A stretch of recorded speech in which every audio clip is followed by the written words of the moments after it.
This is my story of my life, how I view it.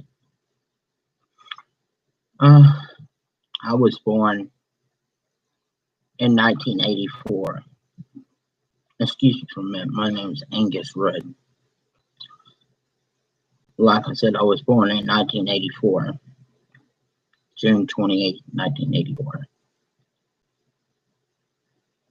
to a disruptive family. My dad was in the Army. Mother had disability and seizures and stuff where she couldn't work and stuff like that. Coming to 1 years old, my leg got broken. There's several stories out about how it got broken. I really don't know how it got broken. I was too young to remember, but stories have changed over the years. Mom, at one, divorced my dad and went to live with her parents in Florida. She ended up in Jacksonville, Florida, and lived there for several years. And I was constantly in and out of foster care, and from grandparents to mother, and then back to foster care. And then she remarried my stepdad, which was passed away because of things he done. He was executed in '95. I had to go through torture of watching him die by legal injunction. While I was with him, when Mom married him, she didn't realize that they was looking for him, and so then he eventually killed his mom, tried to kill mine, tried to kill me, rape me when I was 8.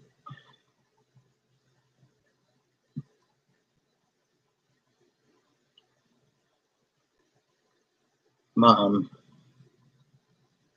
got me potty trained at age 2. I was a late bloomer on that.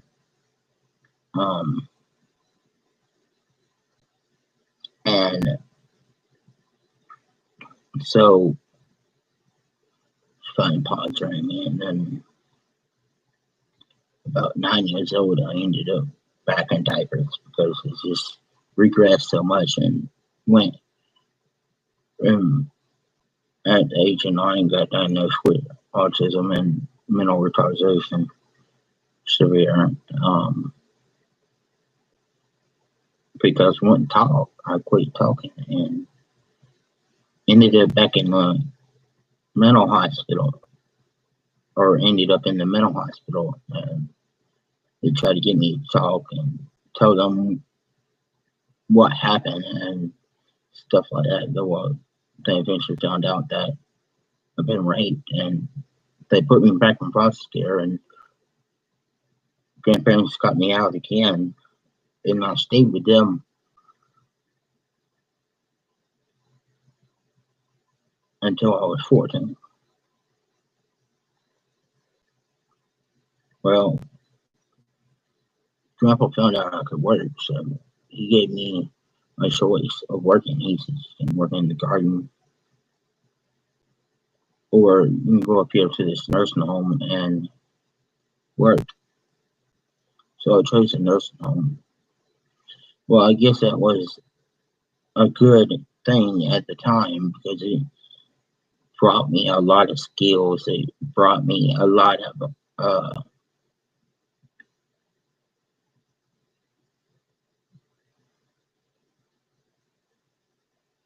knowledge. I started out as dishwasher and cook and stuff like that. I would come in and cook, dinner and breakfast and lunch and wash the dishes and mop and sweep the floor and um, clean the bathrooms and stuff like that. And then a week later, she came to me and, how would you like to learn more in the nursing field? And I kind of looked at her and I didn't, and she brought me into the office. She says, it's going to be your office. These are the things I want you to put into the computer. These things I want you to print. And I learned how to do medical code and billing, med management, placing IVs, changing patients, bathing patients, feeding patients, visiting with patients, payroll, and all the other stuff. I eventually worked my way up to 72 hours shifts. But I know this kind of strange. You say there's only 24 hours in a day. Yeah, well, I work 3 days a week. And then have a maybe hour, 2 hours off before I start another 72-hour shift. And that went on for about 2 years. And then grandparents got basically too old to take care of me, and they didn't want to see me as a nursing home no more. So they took me to Florida to give me to my parents, but didn't get custody of them, which me and my dad didn't get along then either. And he said they was fighting to try to get me help and everything like that, but they couldn't get my grandparents to turn over custody to him. And he wondered why. Well, it was the way he was treating me. We lived in a trailer park, and I asked him to let me call my grandparents because I wanted to talk to him, and he refused. And he didn't have long distance on his phone. Well, I put long distance on his phone with AT&T, and well, I could call my grandparents, and they came home from church one day, and I was talking to my grandparents. He says, "How did you talk to your grandparents?" I didn't have long distance. I didn't say anything to him. I didn't tell him how I done it and all that. But me and him got in a big argument and eventually a fight over it. And I told him, "Come outside." And I tripped him over the steps of the trailer. So again, he tried to get help and get my grandparents turned over custody where they could get me help and, what he supposed was help. And eventually, my grandparents got tired of what he was doing and once again just went to the state of Florida and said, "Look, I got to put him in foster care again because I'm just getting simply too old to take care of him. And his parents ain't capable enough to take care of him. His father's abusive and his mother ain't able to take care of him. She loves him, but she can't take care of him." Was talking about me.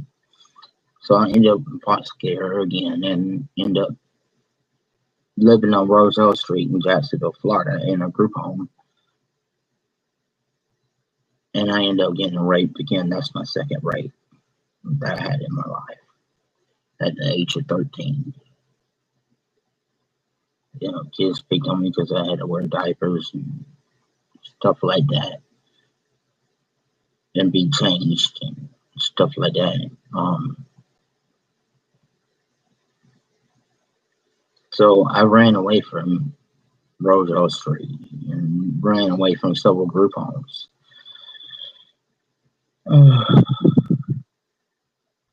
And so my caseworker had to come get me several times to place me in different homes, foster care homes. And then it came to about, 14 or 15, and he says, "I got this group home. We're going to go to St. Augustine to group home, and this is the only place left. I know where to place you, and if this don't work, I don't know what I'm going to do." How devastating is that to tell a kid that you don't know what to do after this. And um, this is the last hope that a social worker's got to put you in a home. So I lived in SAS, which is Dan's Sports and Housing Youth Services, until the age of 18.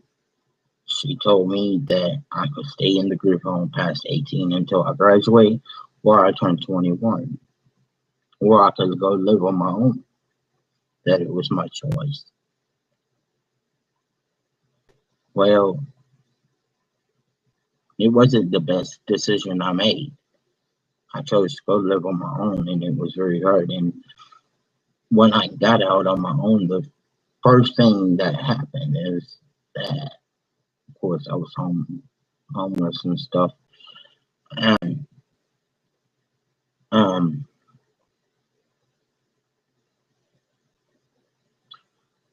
caught up with these people. I guess I can't exactly remember where I met them at, but a bunch of people, and these people going around, they have work and could provide housing at the same time, and I was all for it. So I went with them. Well, it happened to be a slave camp in the way, and when we was in the car and we got close to where the slave camp was, they done about 3 circles where you were confused, where it would confuse you about where you was at. And the way it worked, and then you got out of the place and you would work for them, and they would buy you snacks and stuff like that, and cigarettes or Coca-Cola or beer or whatever you want. And the way you paid them back was by working.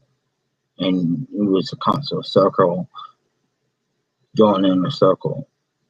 You'll always be in debt to them because they charged you for everything. And so they kept you in debt with them, so you would have to work for them over and over again. You couldn't stop. So I got out of that by the grace of God from Skylar, which owned the group home, and put me in a hotel for a week, and long enough to get my check started. And then the people from a place in St. Augustine came and got me and told me I could stay there. It was group home, I guess, I don't know. But they had case management and stuff like that for mental health. Well, I didn't want to stay there either, so I left that. And ended up back in Jacksonville for a while, living from home to home, from group home to group home for adults, and being mistreated and stuff like that. Then I said, hey, look, I like traveling, so I'm going to travel. Take my check and just travel. And I did that for years. End up in anywhere from the East Coast to the West Coast, from Miami to California, and then Virginia and Houston, Texas City, Dallas, Tucson, Arizona, Chicago, all these other places. And I done traveling for many years, and then finally settled down in Houston for a long period of time, for a year and a half. And Mom and Dad called, and well, it started with Mom. Mom says that she was very sick, and that if I didn't come down now, that would be the last time that I would see her. And of course, Dad got on the phone and said, or called me one day and said, no, well, I really need your support too, because we're having problems with Beth and my cousin, and we need your financial help, because I can't pay for this problem by myself. So I packed up what I could. It cost nearly $1,000 to go down to move back moved down to Jacksonville and tried to help my parents. And that was taking the Greyhound offline and traveling down to Jacksonville, you know, and all that, and putting it back online in Jacksonville to where it could travel back to its main route and do its route. So when I got there to Florida, Jacksonville, Florida, and my mom, there was nothing wrong with my mom. She looked perfectly normal.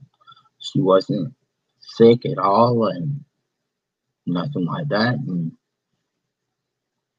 they was doing all right financially too. So, you know, and see, this is the kind of thing that I say to many people that, you know, I don't like when people take advantage of the system and claim things that they're not. And this is why I have a problem with a lot of veterans, because they get out even before boot camp's over, you know, because they say they can't take it or whatever because mental health disorders, and they test them for mental disorders and other diagnosable things before they even start boot camp.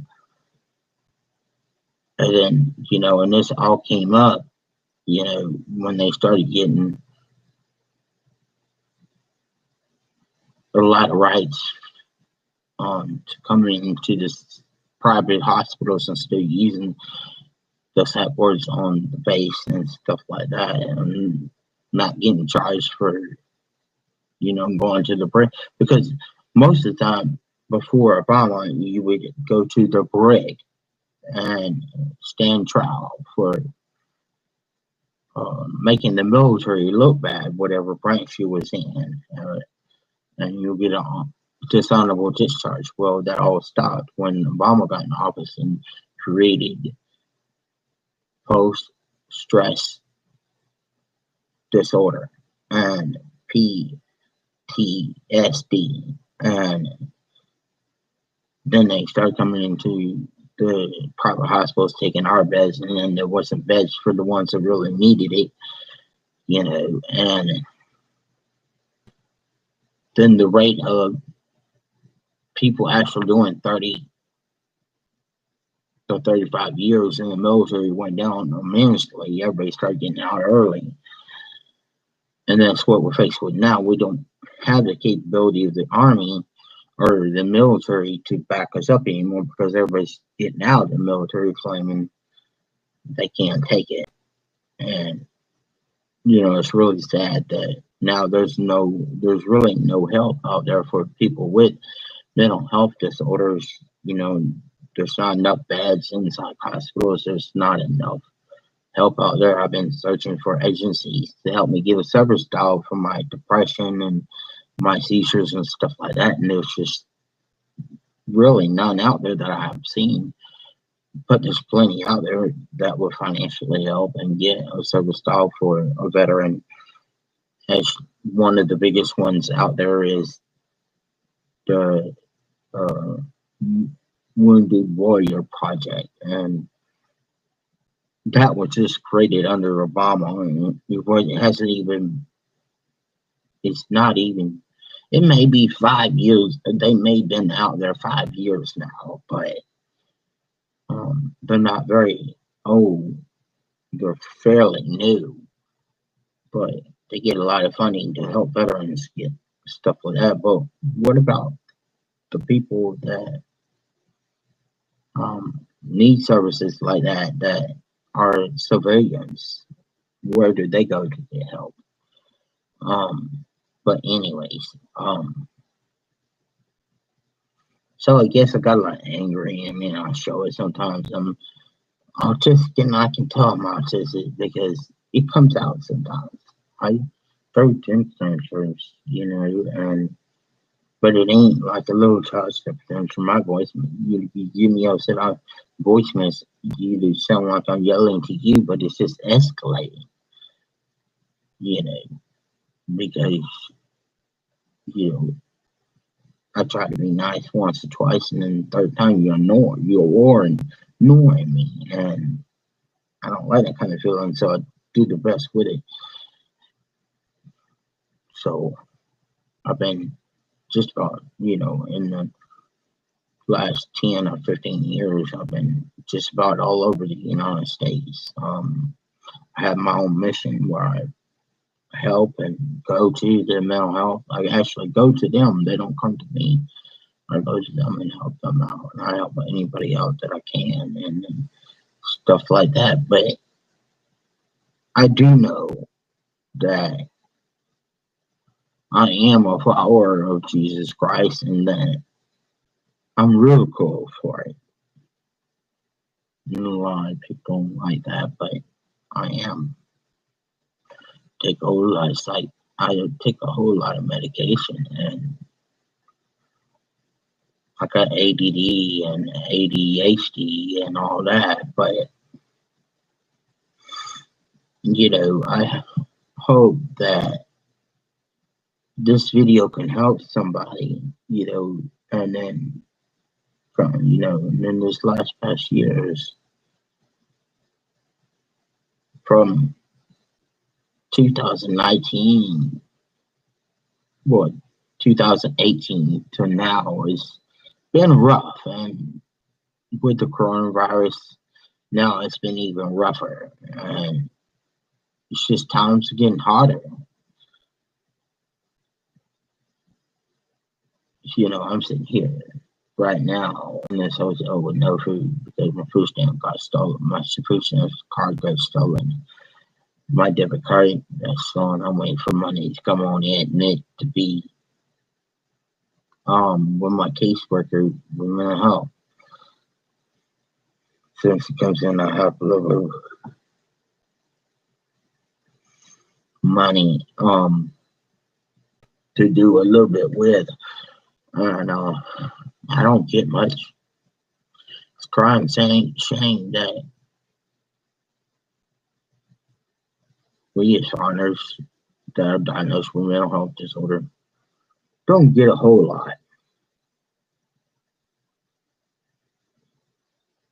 Some people say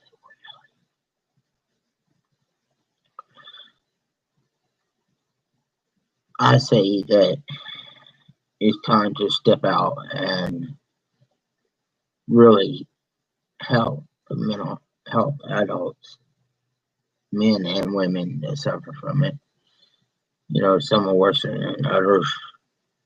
I try not to turn down anybody that asks for help. And I hope that people won't turn me down when I ask for help. A lot of times I don't even like asking for help, and I won't ask for help. It's out of desperate that I ask for help. And I just want the world to see that I'm real, that I'm a person, and I deserve the same things as anybody else. And I deserve, if I choose to work, that I'm able to work. But when people find out about your mental health, they can end up picking on you, bullying you, and then your boss gets it, and then he ends up firing you. And a lot of us mental health people don't work because we can't hold a job because there's discrimination against mental health and autism and all that. It's so hard, and then we just have to live on what the government got us, and people pick on us because of that. Say that, oh, we're just faking, and we just want to live off the government, just want to take from them, and it's not really true. If I could go out and work, keep a job, make enough money to feed myself, then I would. I don't have a problem with it, but the world does.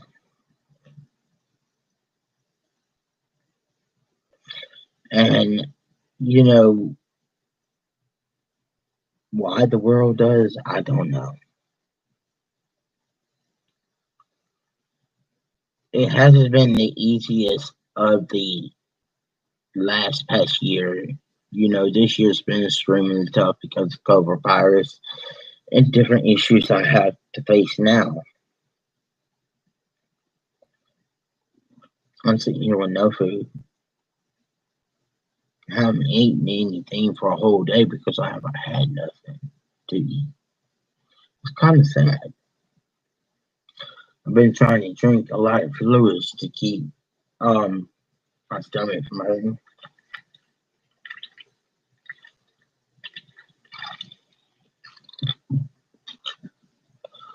and stuff like that.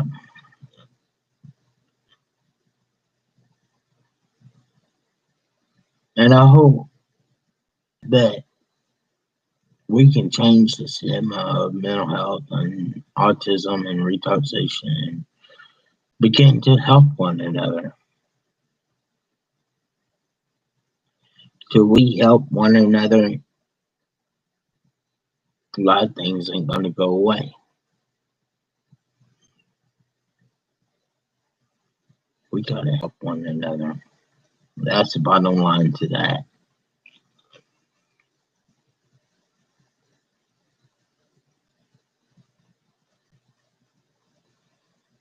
Bring everybody together. So I ask that next time you see somebody, help them. Try to help them. At least offer to help them. Next time you take your wife out, when you get to your destination, get out of the car first and open the door for your wife. Then shut it for your wife and go in together. Enjoy every minute of life you got, because you never know when it's going to end. Just like we really don't know how it's going to end and when it's going to end and where it's going to end at. And just bring joy into your life,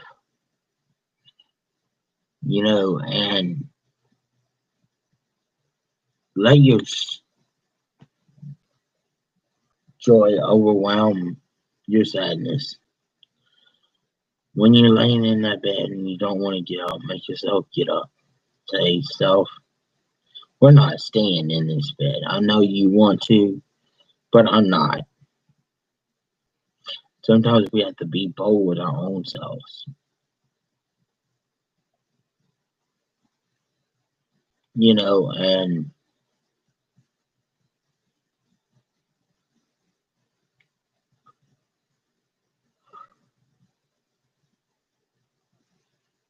try to take care of your situation and do what you can.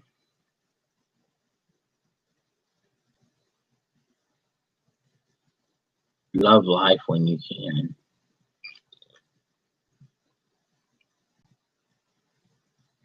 Life is good. Let's enjoy every minute of it.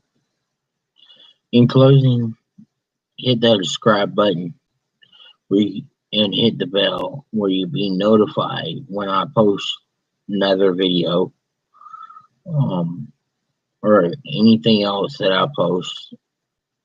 And hit the like button to let me know that you like the video, that you watched the video, that you are touched by it, and that you have more understanding about stuff that I'm talking about, even though it's my story.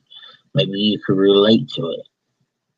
Yeah, some of the similar things that happen to you, just I'll talk about it or anything else. I'm glad that you're watching this video. I'm glad that people love each other. So, thank you so much for listening, to watching this video, to learning more about mental health and listening to my story as I share it to you. I'm a loner. I like to isolate. And that's who I am. Thanks for watching. And remember to subscribe and like this video. Ring the bell. And just happy Thanksgiving too. Thanks. Have a great day. Bye.